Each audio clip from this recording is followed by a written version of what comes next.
علامہ صاحب وہ جنتی دروازے کا بھی بتا دیں، بہشتی دروازے کے حوالے سے بھی۔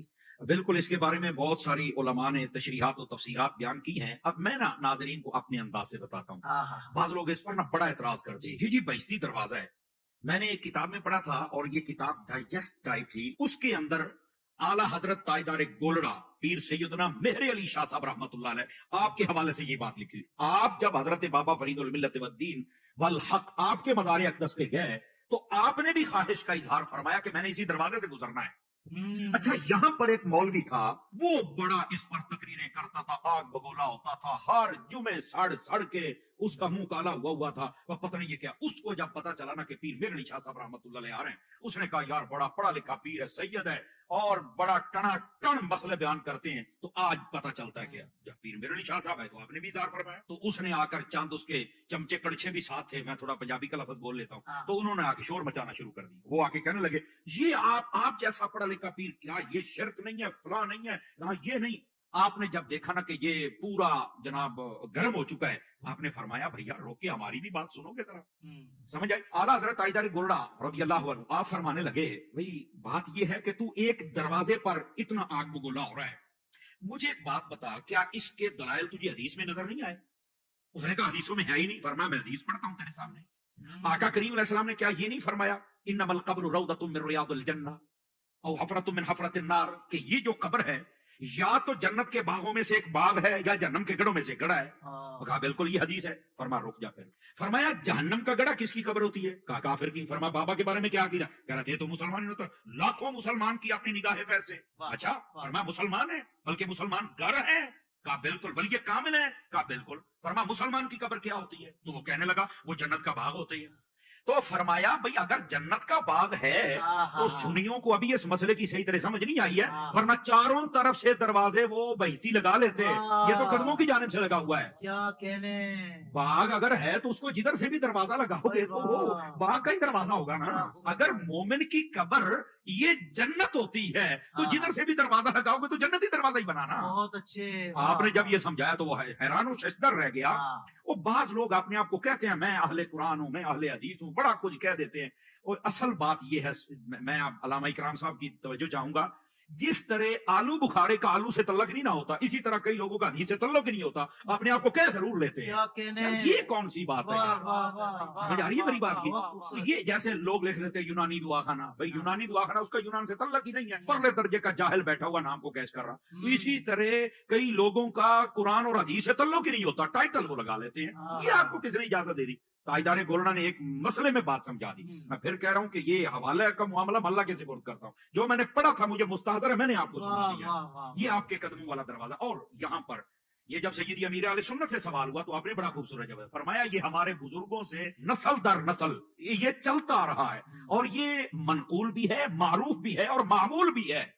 سمجھ آ رہی ہے؟ تو جب اتنی بات منقول و معروف و مشہور و معمول بیاہ ہو تو پھر ہم اس کا کیسے، ویسے بھی قبر جنت کا باغ ہے تو اس دروازے کو جنتی دروازہ کہنے سے مسئلہ کیا ہو رہا ہوتا ہے؟ ویسے بھی ذنی معاملات ہوتے ہیں نا، ذنی معاملات ہے، یہ کوئی عقائد کی اگر کوئی نہیں بھی مانتا اور اولیاء کو مانتا ہے اور اس کی عقائد، ٹھیک ہے، دیٹس اوکے، لیکن یہ کہ اس کا یہ مطلب نہیں ہے کہ اس دروازے کی وجہ سے تم اولیاء کے دشمن بن جاؤ اور جو جاتے ہیں ان کو مشرک بنا دو، تو ایسی بات نہیں ہے۔ کیا دنیا میں بھی جنتی دروازہ ہو سکتا ہے؟ یہاں جنتی دروازہ بھی ہو سکتا ہے، اور حدیثوں میں تو جنتی آدمیوں کا بھی تو پتہ چلا تھا نا، ہر نبی جنتی ہے یقینی طور پر۔ پھر صحابہ کرام 10 صحابہ مشہور ہیں جن کو جنت کی بشارت بزبان رحمت عالمیان صلی اللہ تعالی علیہ وآلہ وسلم دی گئی۔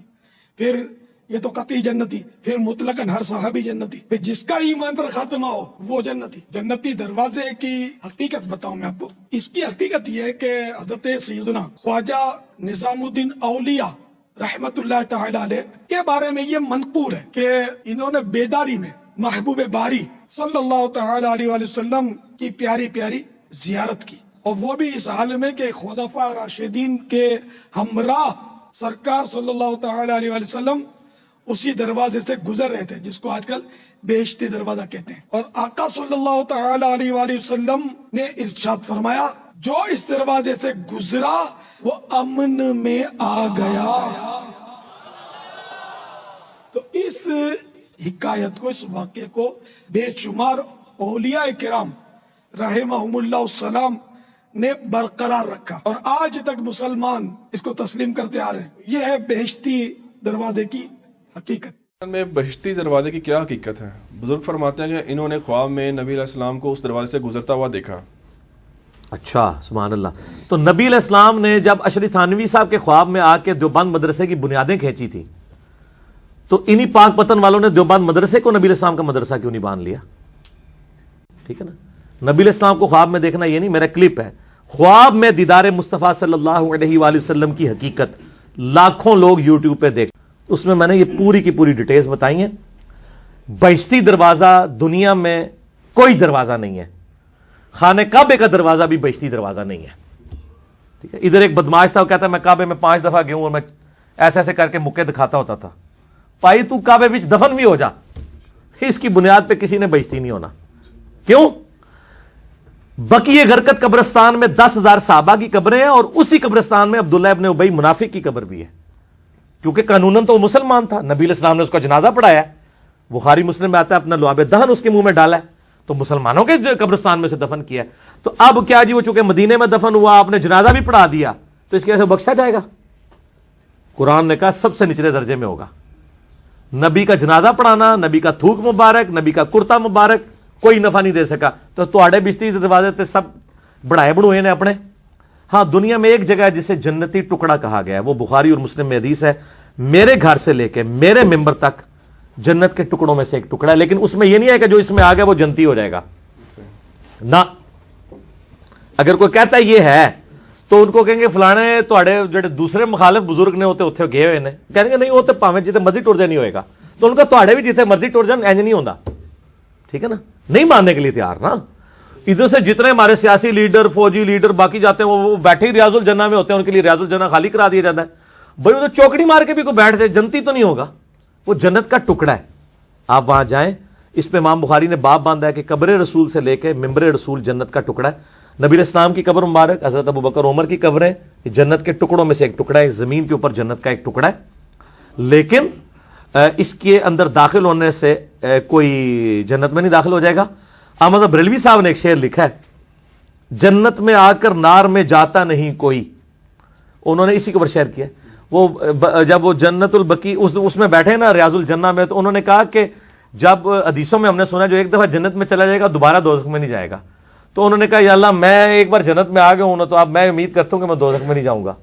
تو یہ شعروں تک تو بات ٹھیک ہے، ورنہ تواڈے سیاسی لیڈر جنہوں تسی انہی گالاں کڈدے ہو دل وچ، وہ تو سارے ادھر جاتے ہیں. وہ تو کعبے کے دروازے ان کے لیے کھلتے ہیں، تو قبر رسول کے لیے ان کو بھی اندر لے کے جایا جاتا ہے. کہتے ہیں نہیں وہ نہیں جان گے، تسی بھی نہیں جاؤ گے. بھائی کوئی بھی نہیں جائے گا. اس طریقے سے کوئی جنت دوزخ کا فیصلہ نہیں.